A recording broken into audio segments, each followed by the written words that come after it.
Hello दोस्तों, स्वागत है आप सभी को राजा स्टडी में।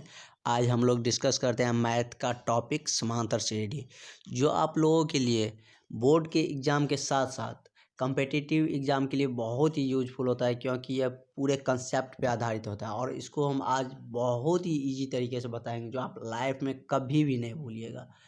टेंथ में तो इसका बहुत यूज है ही, क्योंकि इससे अच्छा क्वेश्चन फ्रेम होता है और नॉर्मल क्वेश्चन आता है जो आपको आसानी से बन सकता है, और ज़्यादा मार्क्स का भी आता है, 8 से 10 मार्क का आता है। और इसके बाद ट्वेल्थ में भी आपको समांतर श्रेणी एपीजीपी पढ़ना है। उसके बाद किसी भी कम्पिटिटिव एग्जाम में यहाँ से क्वेश्चन बहुत ज़्यादा फ्रेम होता है, तो इसलिए आप लोगों के लिए ये बहुत ही अच्छा टॉपिक है, बहुत ही हॉट टॉपिक है। इसलिए इसे ध्यान से पढ़ें और बहुत ही आसानी वे में समझाने वाले हैं, जो आप कभी भी उसे कहीं भी अगर शेर के सामने भी बोला जाए तो आप उसे आसानी से डील कर सकते हैं।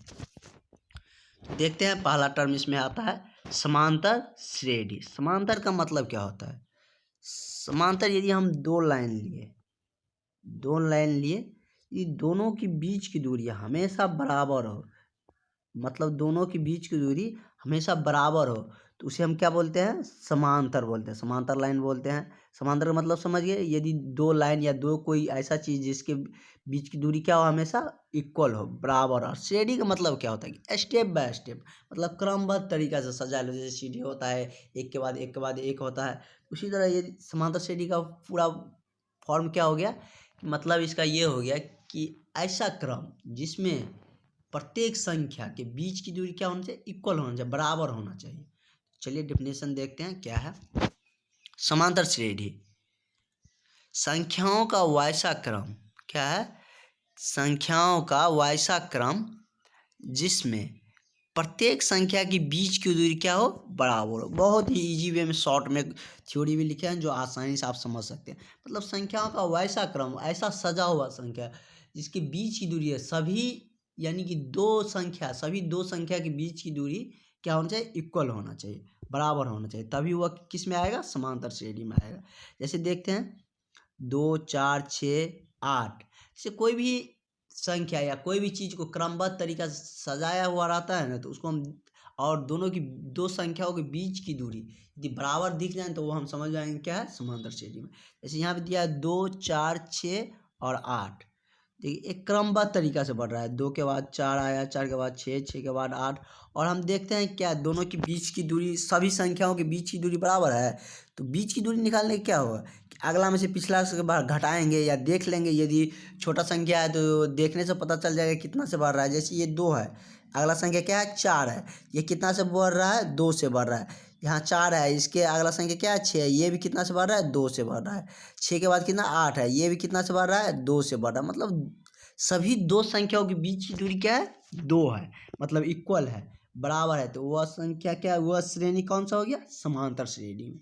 समांतर श्रेणी में ये काउंट किया जाएगा। जैसे ये काउंटिंग की संख्या 1, 2, 3, 4, ये भी एक समांतर श्रेणी में है, क्योंकि देखिए प्रत्येक संख्या के बीच 1 का डिफरेंस है, 1 से बढ़ रहा है, मतलब 1 के बाद 2, दोनों के बीच का डिफरेंस 1। इसके बीच का दूरी कितना है? 1। इसके भी बीच का दूरी कितना है? 1। मतलब एक इक्वल, मतलब एक बराबर संख्या से बढ़ रहा है, तो वह किस श्रेणी में आएगा? समांतर श्रेणी में आएगा। ये तो हो गया एक दो एग्जांपल लेके देखे। आप जनरलाइज टर्म में देखें, मतलब जो सब पे लागू हो, इस पे कोई भी चीज़, कोई भी संख्या बैठा दे तो वो सबके लिए मान्य हो। उसको हम क्या बोलते हैं? व्यापक रूप। समांतर श्रेणी का व्यापक रूप देखते हैं, क्या है? समांतर श्रेणी का व्यापक रूप। इसको हम A1, A2, A3, A4, A5 के रूप में कुछ भी ले सकते हैं, मतलब कोई भी अल्फ़ाबेट या कोई भी ऐसा टर्म ले सकते हैं जिस पे हम मान सकते हैं, उसको मानना ही है। तो T1, T2, T3 ये भी ले सकते हैं, इसमें कोई दिक्कत नहीं है। इन जनरली ये लिखा रहता है बुक वगैरह में, तो इसलिए हम लोग भी यही फॉलो करते हैं, इसके लिए कोई दिक्कत नहीं है। और देखते हैं, और कोई भी श्रेणी समांतर श्रेणी में दिया हुआ हो, उसमें जो स्टार्टिंग होगा ना, जिस संख्या से स्टार्ट होगा, तो उस संख्या को हम क्या बोलेंगे? जो पहले आएगा उसको हम क्या बोल देंगे? पहला पद। समांतर श्रेणी में 4 शब्द आता है, 4 शब्द आता है, जिस पे सारा सवाल उसी पे, मतलब घुमा फिरा के उसी पे आते रहता है। एक पहला पद होता है, एक सर्वांतर या पदांतर जिसको बोलते हैं, एक एन होता है जो पदों की संख्या बताता है, और एक टीएन या एन होता है। तो वो सब बारीकी से देखेंगे, स्टेप बाय स्टेप सबको देखेंगे। जो संख्या किसी भी समांतर श्रेणी में पहले आता है तो उसको हम क्या काउंट करते हैं, क्या बोलते हैं, उसे हम पहला पद बोलते हैं। जैसे इसमें पहला पद क्या है, A1 है, सबसे पहले क्या है, A है, तो A1 है तो उसको हम क्या बोल देंगे, पहला पद। अब हमको उसमें निकालना रहेगा क्या, सर्वांतर या पदांतर। सर्वांतर और पदांतर से ही हमको पता चलता है कि कोई भी श्रेणी समांतर श्रेणी में है या नहीं है। सर्वांतर या उसी का नाम क्या है, पदांतर, जिसको हम क्या से डिनोट करते हैं, डी से डिनोट करते हैं। सर्वांतर और पदांतर में क्या होता है, मतलब कैसे निकालते हैं, क्या डिफिनीशन होना चाहिए, मतलब मेन तो ये नहीं कि हमको समझना क्या है, ये होता क्या है। ये क्या होता है सर्वांतर, मतलब कोई भी संख्या किसी भी सीक्वेंस में सजाया हुआ है, उसमें यदि हम अगला में से पिछला पद को जो घटाएंगे ना, वही क्या कहलाएगा, सर्वांतर या पदांतर कहलाएगा। जैसे ये अगला पद क्या है, A2 है, उसमें से A1 घटाएंगे तो क्या कहलाएगा, वो पदांतर कहलाएगा, या पदांतर या सर्वांतर कहलाएगा। जैसे 2 4 6 8 है, इस अगला में से इस पिछला को घटाएंगे तो 4 में से 2 गया तो कितना हो गया, 2 बच गया। फिर ये इस अगला में से इस पिछला को घटाएंगे, 6 में से 4 गया तो कितना हो गया, 2 हो गया। इसी तरह 8 में से 6 को घटाएंगे तो कितना हो जाएगा, 2 हो जाएगा। तो सभी के बीच की दूरी कितना आ रहा है, 2 आ रहा है, मतलब सर्वांतर या पदांतर क्या है, इक्वल है, बराबर है। सभी दो संख्याओं के बीच में क्या है, सर्वांतर एक समान है, तो वह श्रेणी कौन सा होगा, समांतर श्रेणी में आएगा। उसी तरह ये है एग्जाम्पल, ये है 3 5 7 और 9। ये भी देखिए कितना से बढ़ रहा है, 2 से बढ़ रहा है। इसमें भी क्या है, पहला पद क्या हो जाएगा, पहला पद इसमें क्या हो जाएगा, 3 से स्टार्ट है तो पहला पद क्या हो गया, 3। और पदांतर या सर्वांतर निकालेंगे तो सर्वांतर क्या हो जाएगा, मतलब अगला में से पिछला घटाएंगे। 5 में से यदि 3 घटाए तो कितना हो गया, 2 हो गया। उसी तरह 7 में से 5 घटाएंगे तब भी 2 आएगा, 9 में से 7 घटाएंगे तब भी 2 आएगा। सभी के बीच की दूरी यदि बराबर आ रहा है तो वह क्या है, समांतर श्रेणी में है, और उसका सर्वांतर कितना है, 2 है। अब चलिए इसका नेक्स्ट देखते हैं। अब इसको हम एक जनरल वे में लिखेंगे कैसे, जैसे मतलब कैसे बढ़ कैसे रहा है, मतलब जैसे ये है 2 4 6 8 है, इससे आपको पूछा जाए कि इसके अगला टर्म बताइए, इससे अगला पद क्या होगा। जैसे 2 4 6 और 8, इसके बाद क्या होगा, इसके बाद 10 होगा। कितना से बढ़ रहा है, 2 से बढ़ रहा है। मतलब क्या, ये तो हमको मालूम था तो हम बोल दिए 10 होगा, लेकिन कहीं कहीं ऐसा संख्या आ जाएगा जो हमको पता नहीं रहेगा, उसी के बाद बोल देगा कि इसके 2 टर्म के बाद वाला संख्या बोल रहा है, तब हम कैसे निकालेंगे। तो उसके लिए हम एक अलग से लिखे हैं। इसमें यदि पहला पद है तो उसको हम क्या चीज़ से डिनोट कर देते हैं, ए से लिख देते हैं। और उसके अगला पद निकालना है तो हम उसमें क्या करेंगे, डी, मतलब सर्वांतर को ऐड करेंगे। वही तब यदि किसी भी पिछला पद में यदि सर्वांतर को हम ऐड करेंगे, जोड़ेंगे, तो उससे हम क्या होगा, हमें अगला पद मिल जाएगा। जैसे 2 है, हमको सर्वांतर कितना, यदि सर्वांतर दिया रहेगा, ऐसे रहेगा तो इस सिचुएशन में यदि सर्वांतर हमको 2 है, पहला पद पता है, इसमें यदि हम 2 जोड़ देंगे तो क्या उससे अगला मिल जाएगा, 2 2 कितना हो गया, 4। अब 4 में फिर सर्वांतर 2 जोड़ेंगे तो कितना हो जाएगा, 6 हो जाएगा। फिर इसमें सर्वांतर जो 2 जोड़ेंगे तो कितना हो गया, 8 हो गया। इसी तरह देखिए पहला पद को क्या लिखेंगे हम, पहला पद को ए लिखेंगे, और दूसरा पद को क्या लिखेंगे, ए प्लस डी। तब ना 4, मान के चलो पहला पद 2 है, सर्वांतर हमको 2 पता है, तो यदि 2 में हम 2 जोड़ेंगे तो सर्वांतर 2 है तो कितना हो गया, 4 हो गया। उसी तरह तीसरा पद, ये 6 वाला पद लिख रहे थे, इसको क्या लिखेंगे, ए प्लस क्या हो जाएगा, इसमें 1 डी था, इसमें क्या हो गया, 2 डी हो जाएगा, इसमें 0 डी था, ए प्लस 0 डी, तो 0 डी को क्या लिखेंगे, उसका कोई वैल्यू ही नहीं होगा। उसके बाद क्या हुआ, 1 डी से बढ़ते जाता है, मतलब दूसरा पद लिखे तो ए प्लस डी, तीसरा पद लिखेंगे तो क्या हो जाएगा, ए प्लस 2 डी, चौथा पद लिखे तो क्या हो गया, ए प्लस 3 डी। मतलब क्या लिख रहे हैं चौथा पद, लेकिन डी की संख्या में जो कोफिशिएंट है, जो पीछे में है गुणनफल है, वो कितना है, 1 से क्या है, कम है, मतलब 1 कम है। मतलब चौथा पद है तो ए प्लस 4 डी होना चाहिए, लेकिन वैसा नहीं है, ए प्लस क्या है, 3 डी है। उसी तरह हमको यदि क्या निकालना है, 10वां पद निकालना है। क्या निकालना है, 10वां पद निकालना है। तो 10वां पद क्या हो जाएगा, ए तो हो ही जाएगा, लेकिन डी में क्या हो जाएगा, ए प्लस 9 डी हो जाएगा। यदि 10वां पद मतलब चौथा पद था तो चौथा पद क्या था, ए प्लस 3 डी, मतलब जितना पद रहता है उससे डी के वैल्यू में क्या होता है, 1 कम रहता है। यदि 10वां पद निकाल रहे तो क्या हो जाएगा, ए प्लस 9 डी।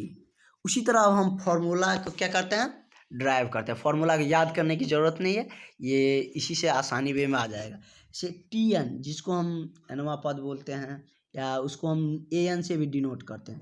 TN का फॉर्मूला क्या हो जाएगा, मतलब क्या, T एक डिनोशन है, N का मतलब होता है संख्या, मतलब जैसे यहाँ पे 10 है, तो ये क्या है, 10वां पद को दिखा रहा है। N मतलब क्या, Nवां पद, हमको जो वो संख्या मालूम नहीं, Nवां पद कुछ भी हो सकता है, 2, 8, 10, 12, 20 कुछ भी हो सकता है। Nवां पद निकालना था, हमको क्या लिखेंगे, A मतलब पहला पद, उसमें क्या करेंगे, D ऐड करेंगे, तो कितना ऐड करेंगे, N में से A घटा देंगे और इंटू D से मल्टीप्लाई कर देंगे। मतलब क्या, जैसे दूसरा पद रहता है, दूसरा पद रहता है तो A प्लस D होता है, तीसरा पद रहता है तो क्या होता है, A+2D।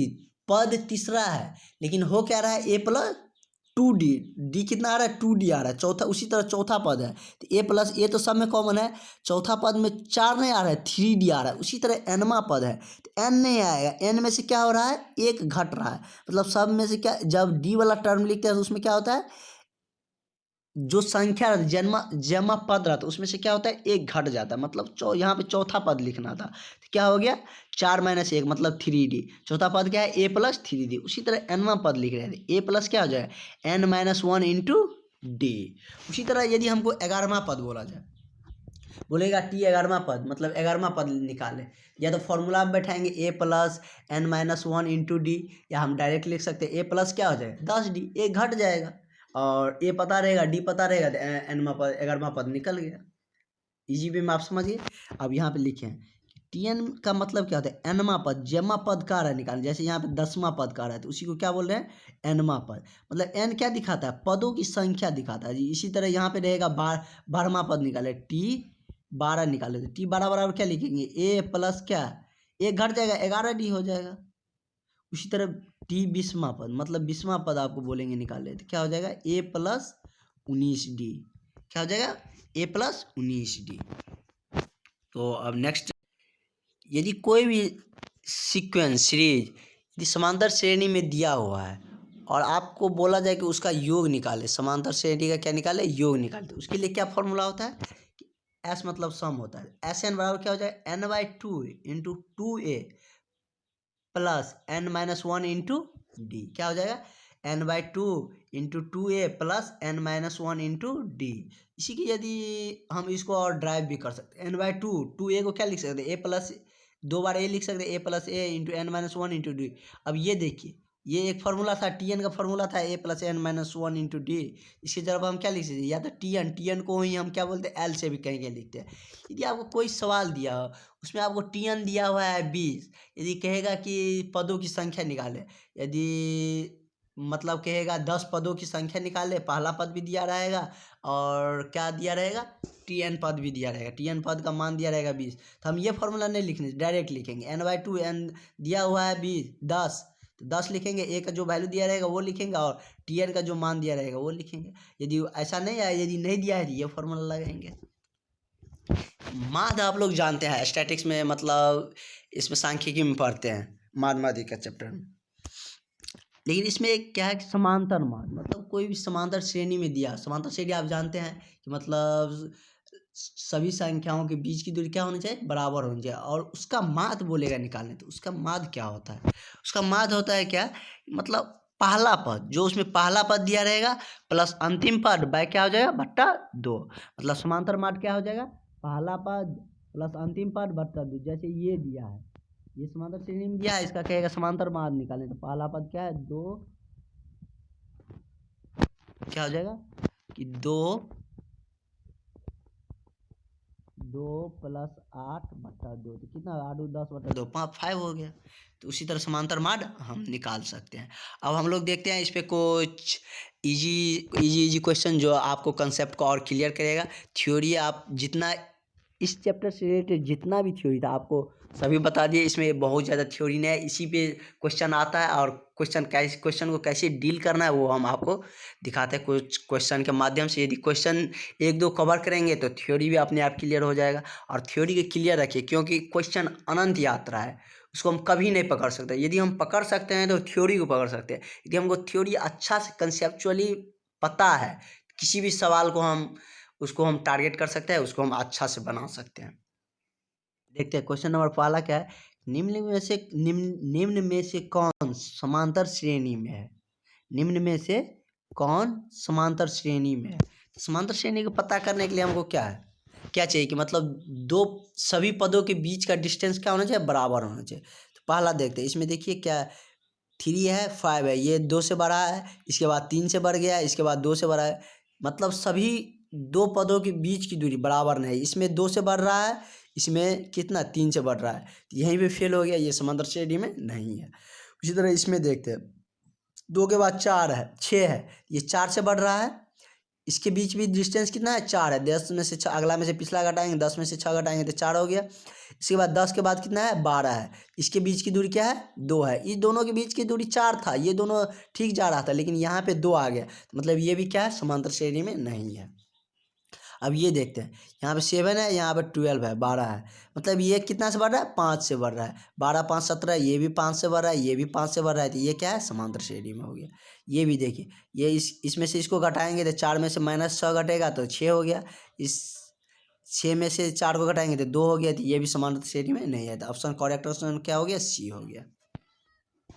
और नेक्स्ट देखते हैं, नेक्स्ट है समांतर श्रेणी 3 7 और 11 का सार्वआंतर निकाले। समांतर श्रेणी में दिया हुआ है और कह रहा है इसका सार्वआंतर निकाले, सार्वआंतर या पदांतर। मतलब सार्वआंतर और पदांतर निकालने के लिए क्या करते हैं, उसके अगला में से पिछला को घटा देते हैं, तो मतलब 7 में से यदि 3 को घटा देंगे तो क्या हो जाएगा, 7 में से 3 गया तो 4 आ गया। और समांतर श्रेणी में दिया हुआ था, हमको चेक नहीं करना है कि ये समांतर श्रेणी में है या नहीं। कहीं कहीं श्रेणी दे दिया रहेगा, कहेगा सर्वांतर निकाल, यदि ये समांतर श्रेणी में है तो इसका सर्वांतर निकाले। तो हमको कैसे पता चलेगा कि कोई भी दिया हुआ संख्या सीक्वेंस समांतर श्रेणी में है। सभी दो संख्याओं के बीच की दूरी हम निकालेंगे, यदि सभी इक्वल आ गया, बराबर आ गया, तो हम समझ जाएंगे वो किस में है, समांतर श्रेणी में है, और उसके बाद तो सर्वांतर अपने आप निकल जाएगा। लेकिन इसमें दिया हुआ है, क्वेश्चन ही बोल रहा है कि समांतर श्रेणी में, और देखने से भी पता चल रहा है कि कितना से, मतलब 4 से बढ़ रहा है, इसके बीच भी 4 का डिफरेंस है, इसके बीच भी 4 का डिफरेंस है। तो ये क्लियर हो गया। अब नेक्स्ट क्वेश्चन देखते हैं, क्वेश्चन नंबर 3 कह रहा है 11 18 और 25 का अगला पद निकाले। मतलब पहला पद दिया है, दूसरा पद दिया है, तीसरा पद दिया है, तो उसका अगला पद निकालना है। तो अगला पद देखो कितना से बढ़ रहा है। 18 में से यदि हम 11 घटाएंगे कितना आ गया, 7 हो गया। यदि 25 में से हम 18 घटाएंगे तो 7 हो गया। मतलब इस 25 में लास्ट वाला में यदि हम 7 जोड़ देंगे तो क्या अगला पद हमको मिल जाएगा। देखो पहला पद कितना है 11 है, सर्वांतर कितना आया 7 आया, तो इस 25 में हम क्या किए 7 को ऐड कर दिए, तो कितना आ गया 32 आ गया, मतलब 32 आ गए थे। करेक्ट ऑप्शन क्या हो गया 32। नेक्स्ट क्वेश्चन क्या है, नेक्स्ट क्वेश्चन है कि समांतर श्रेणी 1 2 3 4 5 का 11वां पद निकाले। सभी टाइप के क्वेश्चन देख रहे हैं, मतलब 11वां पद कह रहा है, मतलब पद का संख्या दिया है कितना, 11वां पद निकालना है। मतलब 2 3 4 5 6 से बढ़ रहा है, उसी तरह 11 तक जा रहा है, तो उसका 11वां पद निकालने के 11वां पद होगा कितना। तो देखते हैं कि 11वां पद कैसे निकलेगा। 11वां पद निकालने के लिए हम सिंपल बता सकते हैं, T11 बराबर क्या हो जाएगा, T11 बराबर हो जाएगा A + 10D। क्या हो जाएगा A + 10D। तो या फॉर्मूला पर रख के देखेंगे, Tn बराबर क्या होता है A + n-1 इंटू डी होता है। Tn बराबर क्या होता है A + n-1 इंटू डी। तो n के जवाब क्या है 11वां पद कह रहा है। वाह मतलब क्या, यदि वाह दिया रहा है तो मतलब n का संख्या दिया है, 11वां पद है, तो n के जवाब क्या लिखेंगे 11 लिखेंगे। और a का मान कितना है, पहला पद कितना है 1 है, d निकाल लिया है, अगला में से पिछला घटा के d का मान भी 1 निकला है, तो a के जगह पे 1 रख दिए। n का मान कितना है 11 है, -1 इंटू डी, 11 में से 1 गया 10, और d का मान कितना है 1 है, 10 1 11। और वैसे भी हम देख रहे हैं काउंटिंग का संख्या है, 11वां पद 11 ही होगा। और नेक्स्ट सवाल देखते हैं, क्वेश्चन नंबर 5। AP मतलब समांतर श्रेणी को हम AP से लिखते हैं, अर्थमेटिक प्रोग्रेशन इंग्लिश वर्ड होता है, तो शॉर्ट में लिख दिया है। तो ये देखते हैं कि यानी कि समांतर श्रेणी क्या क्या दिया है, 5 7 9 11, मतलब 5 7 9 11 कि 7वां पद निकाले। अब आप लोग इसमें मास्टर हो गए, 7वां पद आसानी से निकाल सकते हैं। 7वां पद क्या बोलेंगे, T7 बराबर क्या हो जाएगा A + 6D। मतलब 7वां पद रहा है तो 1 कम हो जाता है ना, मतलब d का जो गुणनफल होता है वो क्या हो जाता है 1 कम हो जाता है। मतलब फॉर्मूला भी वही ना होता है कि A + n-1 इंटू डी। तो एन के जगह क्या लिखेंगे, 7 लिखेंगे। n-1 मतलब 7 में से एक घटाएंगे तो कितना हो गया, 6 हो गया, इंटू डी। तो ए का मान कितना है 5 और 6 इंटू डी का मान कितना, अगला में से ये पिछला घटाएंगे, 7 में से 5 गया तो कितना 2, 6 दूनी 12, 12 5 17। तो क्वेश्चन नंबर नेक्स्ट देखते हैं। समांतर श्रेणी 2 6 10 14 का कौन सा पद 82 है। मतलब इसमें n पदों की संख्या दिया हो, इसमें कह रहा है कि ऐसा कौन सा पद है कि इस सीक्वेंस से बढ़ रहा है। मतलब देखो कितना से बढ़ रहा है, मतलब 4 से बढ़ रहा है। ऐसा कितना संख्या होगा कि हम 4 से बढ़ाते बढ़ाते बढ़ाते जाएंगे तो हमको 82 मिल जाएगा। ऐसे हम बढ़ाते जाएंगे, इसके बाद कितना 18 हो गया, ऐसे लिखते जाएंगे तो हमको बहुत बड़ा हो जाएगा। उसको तब तक मेरा एग्जाम का टाइम भी लैप्स हो जाएगा, बहुत सवाल उसमें अटेम्प्ट नहीं कर पाएंगे, इसलिए इसका फॉर्मूला आता है। मतलब क्या, कौन सा पद होगा, मतलब यहाँ पे कह रहा है कि n निकालने के लिए, मतलब पद की संख्या निकालने के लिए। और क्या कह रहा है कि कौन सा पद 82 है। मतलब यहाँ पे कौन सा पद 82 है, मतलब यहाँ पे tn का वैल्यू दिया हुआ है। tn का वैल्यू कितना है 82 दिया हुआ है। और क्या कह रहा है n निकाले, मतलब पदों की संख्या। यदि वहाँ पद लिखा रहा है तो वहाँ पर क्या समझेंगे कि n दिया है, मतलब पदों की संख्या दिया है। यदि कह रहा है कि कौन सा पद इतना होगा तो मतलब क्या, वो tn का वैल्यू दिया है। ए और डी तो समझेंगे। अब इसमें इस टाइप के मतलब समांतर श्रेणी के सवाल में अब कुछ रहा ही नहीं। ए समझ गए, डी समझ गए, एन क्या होता है वो भी समझ गए, और टीएन भी समझ गए। टीएन मतलब क्या, कौन सा पद इतना होगा। तो जैसे ये कौन सा पद 82 होगा, तो मतलब टीएन का वैल्यू कितना है 82 है। तो टीएन का फॉर्मूला क्या होता है, A plus N minus 1 into D. तो टीएन के जवाब कितना रख दें 82 रख दें। ए भी हमको पता है, डी भी हमको पता है, डी निकाल लेंगे, 6 में से 2 गया तो कितना हो गया 4 हो गया। तो डी का मान कितना 4, ए का मान 2, और इसको कैलकुलेट करेंगे तो इसमें मल्टीप्लाई करेंगे तो 4n इंटू 1 में गुना करेंगे 4 से तो 4, और 2 माइनस 4 कितना हो जाएगा -2। इस साइड ले जाएंगे तो कितना हो जाएगा, इस साइड ले जाएंगे, इस साइड माइनस में है, इस साइड प्लस में आ जाएगा तो कितना हो गया 84 हो गया। 84 इंटू 4n, तो 4n की साइड लिए 84 को उस साइड ले गए, और 4 को नीचे ले जाएंगे तो डिवाइड में जाएगा, तो 84 में 4 से डिवाइड करेंगे तो कितना हो गया 21 हो गया। तो पद की संख्या क्या हो गया 21, मतलब 21वां पद जो है ना वो कितना होगा 82 होगा। तो आप लोग इसमें मतलब पदों की संख्या निकालना समझ गए, और कौन सा पद इतना होगा वो भी समझ गए, ए भी समझ गए, मतलब पहला पद भी निकालना समझ गए, और सर्वांतर भी निकालना समझ गए। और जो नेक्स्ट इस पे अच्छे अच्छे क्वेश्चन है वो नेक्स्ट वीडियो में लेके आएंगे। यदि आप लोगों को वीडियो अच्छा लगा हो तो सब्सक्राइब करिए और शेयर भी कर दीजिएगा, और बेल आइकन को दबा दीजिएगा, और थैंक यू फॉर वॉचिंग।